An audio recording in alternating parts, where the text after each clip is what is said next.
Hey guys, welcome back. Dark Souls Prepared to Die, Episode 5. I'm Enigmus.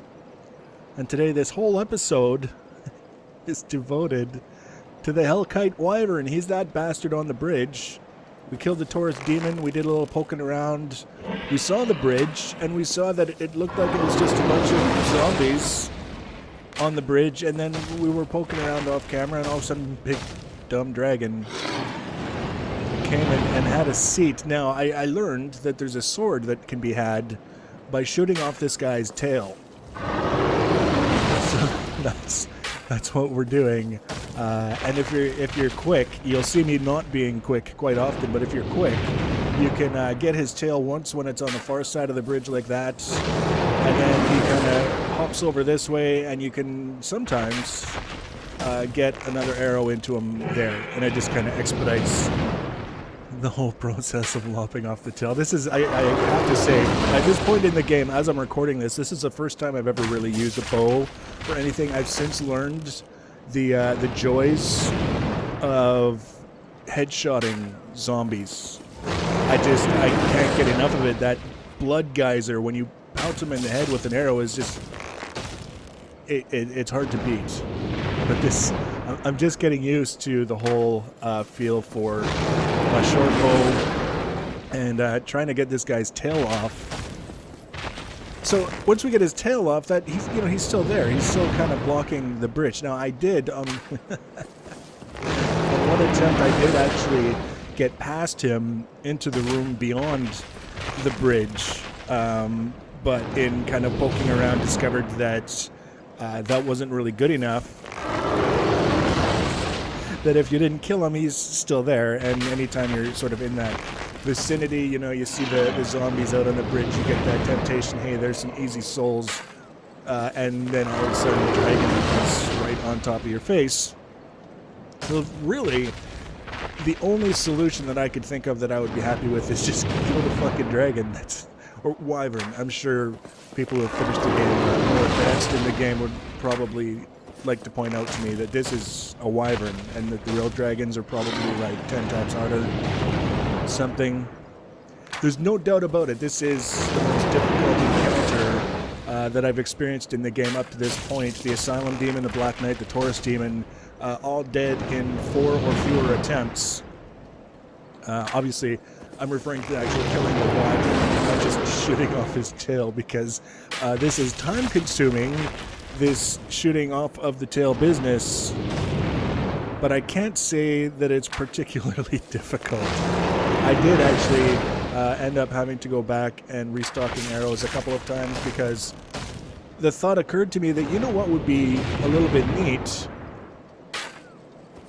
is if we get this sword thing and then we see, like, what happens once we've got the tail locked off. Well, we get the sword, and then the dragon, he's very unhappy with this. You could see he's doing some extra wing flapping that wasn't taking place before. So we deal with the sword, we take it into our inventory, and we adjust our position slightly. We just stepped out a little bit farther onto the ledge so that we could see, and you could see the long, narrow part of his tail is gone. So what happens if we then kill the sound, of course, because you don't want to hear what it sounds like at 4 times normal speed, and then just kind of keep ourselves out of harm's way and keep shooting at him, because I don't know what he's going to do. Like, when he's flying over, I don't know if he's going to puke over the edge. I don't know if he's going to reach over and try and grab me. I don't know. So that's why I'm being a little bit cautious and kind of ducking off to this side. Unfortunately, I didn't realize that it's been patched. This was deemed too cheaty. And you can't do that anymore. So we had to go for the full frontal assault. And this is where I learned all the different ways that this guy can kill you. We have what you just saw there, which was the crispy stun lock. Then you get the melted armor flame bath. That's what that was right there. One of the best was the stompy belly flop fire geyser. Got me once or twice. And then the bridge sphincter cock block, which is what happens when you retreat out the far side of the bridge, hoping to get some cheap shots. And he just, there you see his face. He's kind of like, yeah, I know how to deal with this. I'm just going to keep breathing. Just going to keep breathing. And then you wait a little while and he keeps breathing. And he's still breathing. I'm surprised he's not hyperventilating by now because he's just breathing. And then, you wait a little while longer. And he's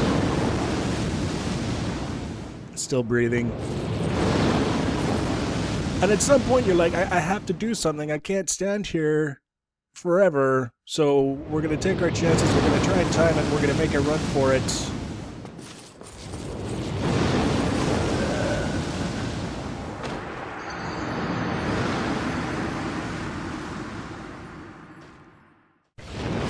And then one of my favorites, the magmatic pendulum, either back and forth, just back and forth over the bridge.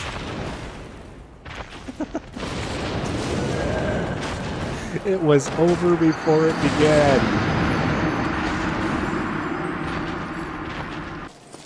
And then lastly, the oh shit, that's a face.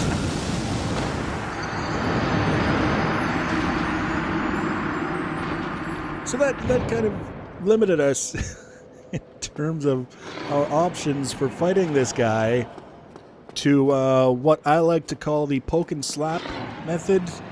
The poke him with an arrow and then slap him in the face with the sword and then run and hide. Then you poke him with an arrow and you slap him in the face with the sword and then you run and hide. And you just keep doing that. That's the whole thing. It's so simple. It's glorious. Poke him with an arrow. Slap him in the face with a sword. And then run and hide. 10 to 15 times. And that was the end of the Hellkyte Wyvern. That was... I spent a long time on this guy. I spent a very long time trying to kill this bastard, but now he's dead, and we got 10,000 souls, and of course we got the sword from his tail, and perhaps the best part, we don't have to worry about him on the bridge anymore. We can just come and go as we please, farm the zombies if we want to. In the next episode, we're heading into I guess it's the Undead Parish is the next spot. So if you're enjoying the series and you're not already following me on some sort of social media nonsense, you can subscribe to me on YouTube and be notified when I add new videos that way. You can also follow me on Twitter, and there's a Google Plus thing going on. YouTube and like Google are best buddies. So if you're using the Google Plus, you can follow me on that too. And we're going to keep going until we've got this sucker beat. So by all means, leave your comments and feedback in the appropriate section below. Thanks for watching, guys, and take care.